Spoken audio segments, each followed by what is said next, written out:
ያኒ ብቻ አይደለችም። ማንም ሰው እንደዚህ አይነት ነገር ሊደርስበት አይገባም። ተረዳችሁኝ? አሁን ደግሞ ሁለተኛ አካውንቷ ሉዝ አድርጋለች ጋይስ። ሁለተኛ አካውንቷ ሎክድ አድርጓታል።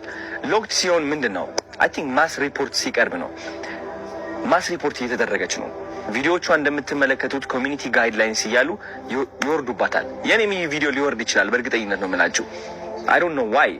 እና ስነ ስርዓት ያዙ፣ እረፉ።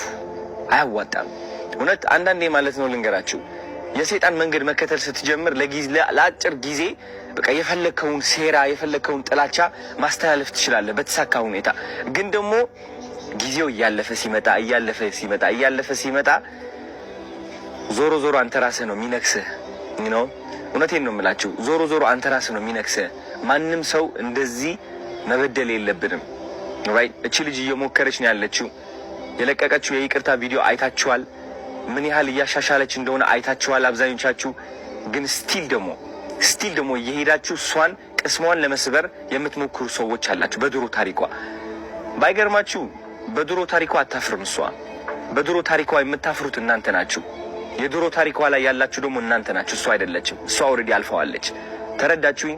ስለዚህ ተማሩባት እንጂ አታውድቋት። ማውደቅ አትችሉም። እውነት ለመናገር እኔ ከጎኗ ነኝ እንድታውቁ ትፈልጋለሁ። እና ተሰብስባችሁ ሪፖርት የምታደርጉ ካላችሁ ስነ ስርዓት ያዙ። ይቅርባችሁ፣ ውጡ ከዚህ ድራማ። የሚያስጠላ ህይወታችሁ ቀይሩ። እንዴ ስራ ላይ ተሰማሩ። አዲስ እድል እየመጣ ከሆነ ህይወታችን የምንቀይርበት ማለት ነው። እሷን